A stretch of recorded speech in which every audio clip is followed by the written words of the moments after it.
Les cartons forment une tour branlante aux fondations fragilisées.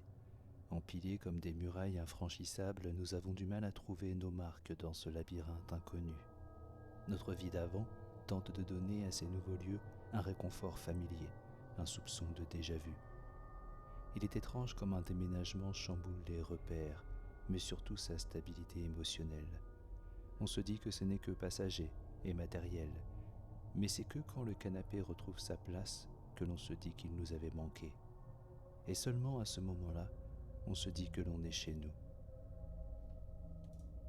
J'avais fini de monter le pénultième carton quand le sol se mit à craquer. Rien d'alarmant, me diriez-vous, mais ce n'était pas du parquet, seulement des lattes de lambris. Nous qui avions quitté un bâtiment ancien, nous pensions en avoir fini avec la vétusté. Nous devrons nous en accommoder.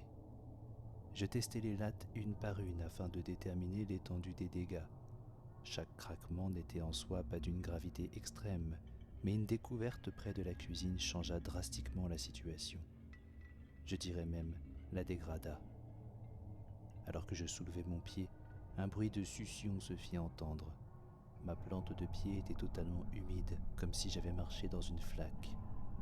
Un autre craquement se fit entendre au-dessus de ma tête, loin, comme chez un voisin. Sauf que nous étions dans une maison, donc sans voisin au-dessus. Ma femme était à l'extérieur dans le camion de déménagement. J'étais seul, ici. Je m'accroupis et appuyai avec ma main sur la latte en question. À chaque pression, une eau sale suintait d'en dessous et ne semblait pas se résorber. Nous n'avions rien renversé depuis notre arrivée, c'est-à-dire la veille. L'agent immobilier allait devoir s'expliquer et le propriétaire faire des travaux, sinon cela ne servirait à rien de déballer les cartons. Nous partirions dès que possible. On ne rigole pas avec les fuites et l'humidité. La maison n'avait pas été mise en location depuis 18 mois. Qui sait depuis combien de temps le sol avait été sous l'eau et jusqu'où la fuite s'était propagée. En attendant, je me retrouvais avec un problème à régler et pour cela j'avais besoin de trouver le robinet d'arrivée d'eau.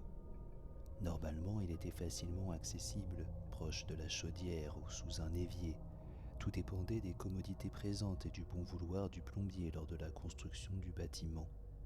Je fis le tour de la maison, prenant soin d'inspecter partout où l'eau pouvait être tirée, ce qui me prit bien 10 minutes. J'ai fini par le trouver, près des toilettes derrière un coffrage. Les robinets ont posé une certaine résistance, preuve que personne n'y avait touché depuis bien longtemps. Quand l'arrivée d'eau fut coupée, le même craquement au-dessus de moi se fit entendre. Cela ne ressemblait pas à d'une maison qui vivait. Du bois qui se tendait puis se tordait comme un verre. Je devais voir d'où cela venait. Mais je me rendis vite à l'évidence que l'étage était vide, composé seulement de 2 chambres et d'un toilette. Confus par ces bruits que je n'identifiais pas, je me rendis à nouveau dans la cuisine. La flaque d'eau cachée sous le lambris était toujours là. Il faudrait bien un jour ou deux pour que cela sèche. En tout cas, l'artisan ne pourrait pas venir avant que l'assurance ne se réveille. N'ayant rien d'autre à faire, je partis me coucher. Ma nuit fut agitée. Je m'imaginais perdu dans un océan d'eau croupie, m'agrippant à des cartons qui s'effritaient sous mes doigts. L'horizon annonçait une tempête noire. Je me débattais pour ne pas me noyer quand ma montre se mit à vibrer. Il était 7 heures. Il était temps d'aller travailler. Un bisou à ma femme et j'étais parti. En traversant la cuisine, je ne pus m'empêcher de vérifier l'état du sol. J'avais l'impression qu'il pouvait s'effondrer à tout moment.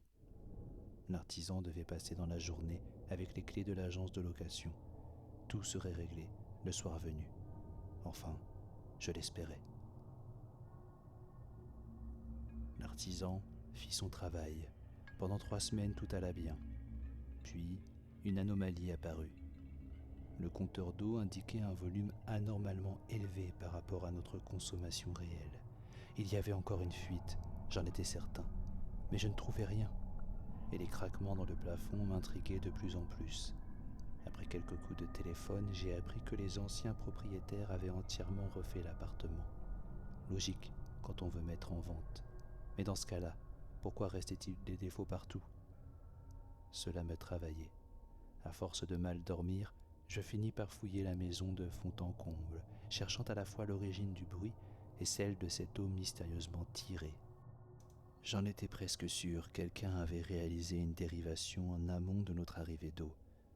Je cherchais encore, et je finis par trouver. Dans le renfoncement du couloir, à l'étage, la peinture s'écaillait, une forme carrée presque invisible cachée sous la peinture neuve. Il y avait une trappe. Comment avais-je pu ne pas la remarquer plus tôt ? Je ne connaissais pas encore parfaitement la maison, mais j'étais sûr que dans l'état des lieux, il n'avait jamais été fait mention de pièces sous le toit. Elle menait donc au comble.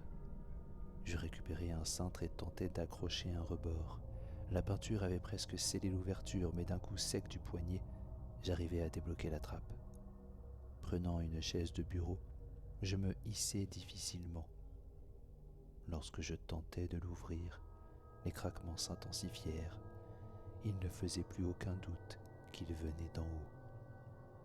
Je pris ma voix la plus assurée possible et criai que si quelqu'un se trouvait là, il avait intérêt à se manifester, car j'étais armé, ce qui était totalement faux.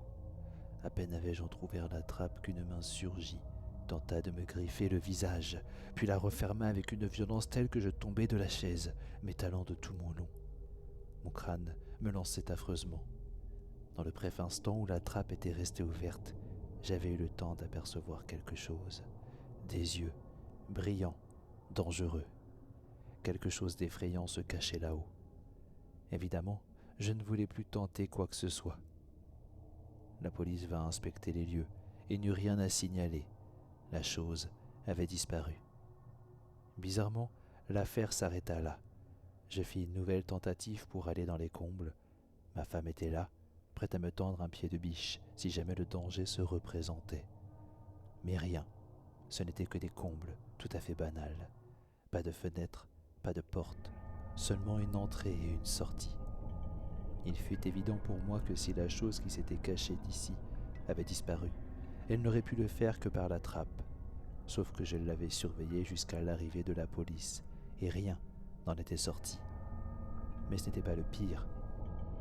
Si la trappe avait été condamnée avant notre emménagement, et qu'elle représentait la seule issue, comment cette chose s'était retrouvée piégée là-haut, et depuis combien de temps ? Les semaines passèrent, et la peur disparut progressivement. Les combles restaient vides. Pourtant, certaines nuits, et même parfois en pleine journée, des craquements se faisaient encore entendre. Et je repense alors à ces vieilles histoires destinées à effrayer les enfants, celles qui racontent que dans les combles des maisons, surtout les vieilles bâtisses, des frogeurs se cachent et attendent que vous veniez les voir.